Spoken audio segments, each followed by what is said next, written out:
औरंगजेबाच्या कबरीवरून नागपूरमध्ये तणावाची स्थिती असताना आता विश्व हिंदू परिषदेने आणखी आक्रमक धोरण स्वीकारले आहे।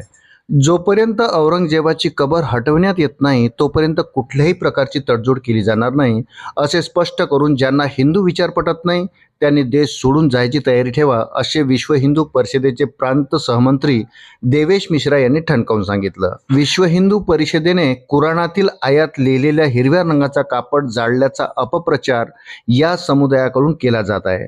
दुसरीकडे नागपूरमध्ये हिंसाचार भडकवण्याचा घृणास्पद प्रयत्न केला गेला। हे अत्यंत लज्जास्पद आहे। अशा सर्व समाज विघातक जिहादी घटकावर कठोर कारवाई केली पाहिजे असेही मिश्रा यांनी नमूद केले। वृत्त सविस्तर जाणून घेण्याकरता चॅनलला सबस्क्राईब जरूर करा। औरंगजेबासारख्या अत्याचारी क्रूर मनुष्याचा निषेध होत असल्यास यांच्या पोटात का दुखले? या कृत्यावरून नागपूरमध्ये देखील जिहादी असल्याचे समोर आले आहे। त्यामुळे नागपूरमध्ये अफवा पसरवणाऱ्या, हिंसाचार करणाऱ्या आणि जाळपोळ करणाऱ्या जिहादीवर कठोर कारवाई करावी अशी मागणी विश्व हिंदू परिषदेने केली आहे। यावेळी बजरंग दलाच्या विदर्भ प्रांताचे संयोजक नवीन जैन, विदर्भ प्रांताचे धर्मप्रसार प्रमुख राजकुमार शर्मा, प्रचार प्रसार प्रमुख निरंजन रिसालदार उपस्थित होते। जिहादींनी घातलेला गोंधळ हा पूर्वनियोजित होता। ते केवळ आमच्या आंदोलनाची वाट पाहत होते असा आरोप देवेश मिश्रा यांनी केला। या जिहादी वृत्तीच्या लोकांनी वरिष्ठ पोलीस अधिकारी व महिला पोलिसावर सुद्धा हल्ला केला।